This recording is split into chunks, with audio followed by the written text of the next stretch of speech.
Church. This is Mark. This is the third week of our Fit for Life midweek series, and this is a short sort of 8 to 10 minute video where we quickly look over what we looked at the passage, have some further thoughts about practical applications, and I'm going to leave you with 3 questions that you can think through on your own or with your fellowship group that meets together. So the passage we were looking at on Sunday is Matthew chapter 6, verse 19 down to 24. I'm just going to read it again and I'll offer a few kind of recap thoughts of that. Don't store up for yourselves treasures on earth, where moth and rust destroy and where thieves break in and steal. But store up for yourselves treasures in heaven, where moth and rust don't destroy and where thieves don't break in and steal. For where your treasure is, there your heart will be also. The eye is the lamp of the body.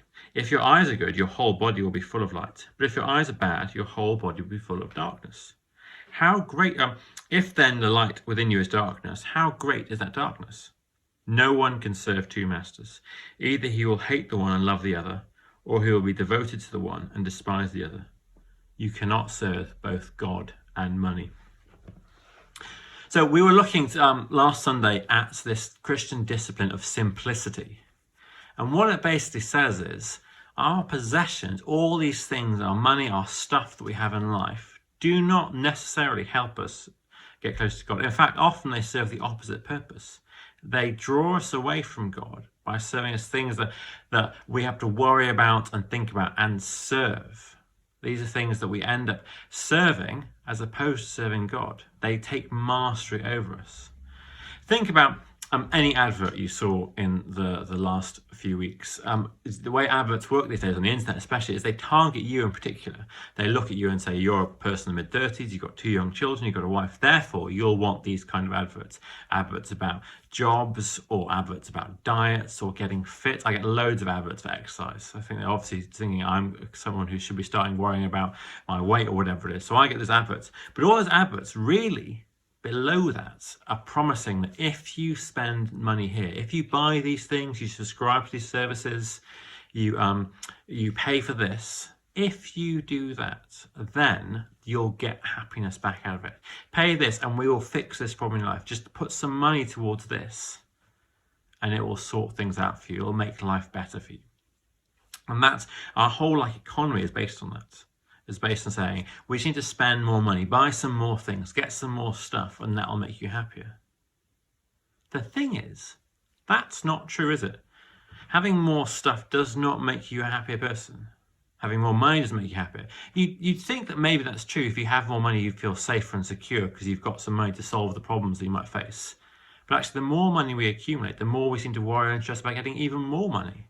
The more possessions we have, the more we worry about keeping them safe.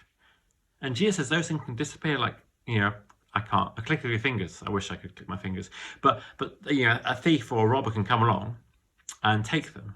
Or the bank can decide to shut down your accounts. Or an emergency come along that takes away your savings, or your property might decide that actually it's not valuable. Think of all those people who are currently facing this awful crisis of the cladding of their houses, that they bought these expensive flats, and that they find out this cladding outside them is wrong, and now the flats are worthless, and they're complaining to the government it's not their fault. And I don't think it is. But instantly they've gone from having this valuable house to having nothing. It's just gone like that. Earthly possessions don't actually help us. They can disappear. Money can disappear in seconds. And more than that, these things get into our hearts, and we end up trying to get more and more of them.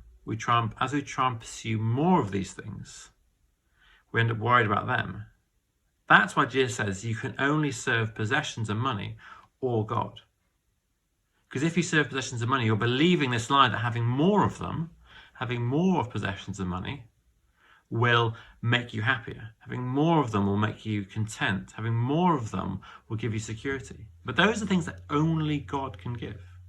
Having more of God, serving Him, will give us more happiness and more contentment. Being close to Him will make us happy and give us more contentment. We pick one or the other to serve. And so this idea of simplicity, of saying possessions aren't something I need to have. It's good to have things if we're going to use them rightly, for God's goodness, for the church's goodness, for other people, to be kind towards them. That's fine, but just having stuff for the sake of stuff, finding our happiness in stuff, is never going to do it. So simplicity is saying, try and throw off some of the stuff, get rid of it. put it away. You don't need so much stuff. There's loads of things in our lives that if they just vanished one day, we probably wouldn't even notice. Or if we did, we wouldn't really miss them beyond the initial kind of worry about them all.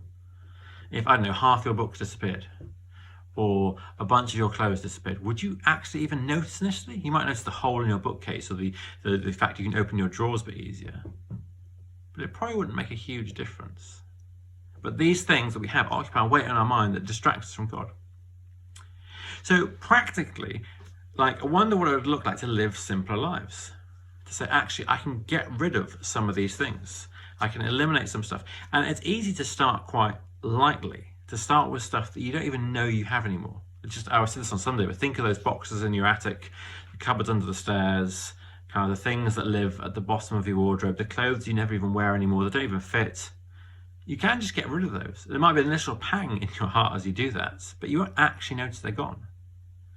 If literally your entire attic supply stuff just vanished overnight, would you even notice? I say it to myself.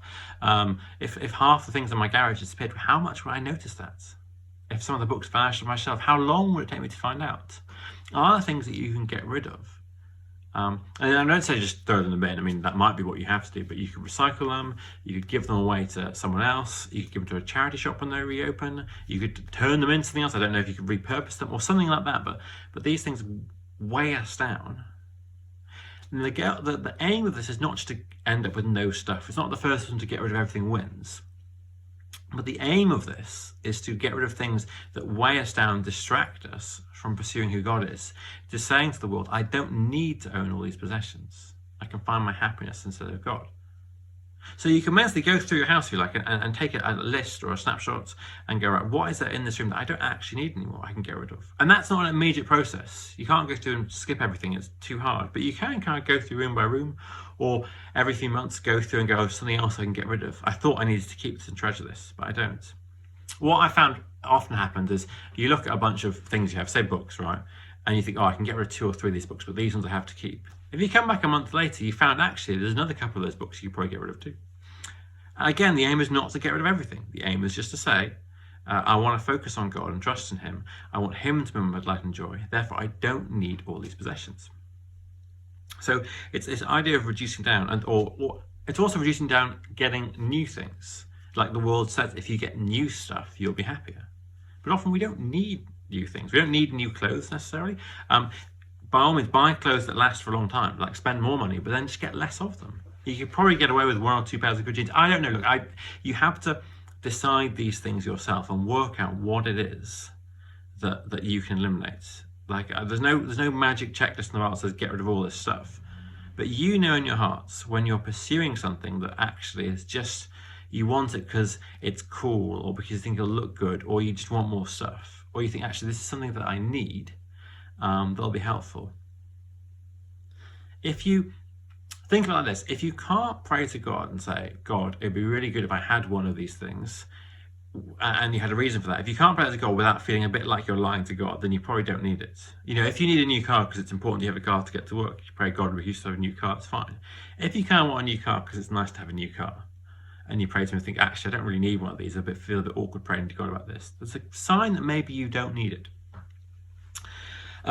Those are things to think about. Let me give you 3 questions, though, to discuss as we think about this virtue. Here are 3 questions that I hope to discuss. First of all, just as a soft question, think about all the things you've seen advertising to you this week. Like what kind of adverts targeted to you. Think about what they are promising you. They might be saying, oh, this can help you get fit, or this can help you get ahead in your job, whatever that is. But think about what behind that is the promise. What are they saying that if you spend money on here, we will do? And is that something they can give you? You might think of here's an advert for clothes. It's not really saying that's actually what it's really saying is if you buy this, people will like you more. And obviously, clothes can't really do that to you, but that's often what the advert's saying. So try and think about that. This is an advert I saw this week, and this I think is what it's trying to promise to me, and see is that actually a promise that it can fulfill or not? Can those things it's advertising fulfill that promise? Second here's another question. How many possessions do you reckon you could give up without serious self-sacrifice? I mean, what are there in your life that you think, oh, if I got rid of that, I wouldn't notice? You think, actually, if I got rid of that, I wouldn't. So this is not thinking this is a serious, major thing I'd have to give up. This is a minor thing that if you got rid of it, you don't think you'd notice. How many possessions could I give up without serious self-sacrifice? Okay, and here's a third question. The third question is this, is where is God calling you to simplify your life? Where do you think God is speaking to you to simplify your life? That is, to reduce things down, to remove stuff, to get rid of things. Is there one area particularly saying, actually, in this, you need to simplify? There's things that occupy your time, that occupy your money, that occupy your house physically, that God's saying, actually, you don't need this stuff anymore. Why not give it away, get rid of it, to free yourself from that encumbrance so that you can spend time and the money and the energy instead pursuing God and pursuing the eternal things that come with God.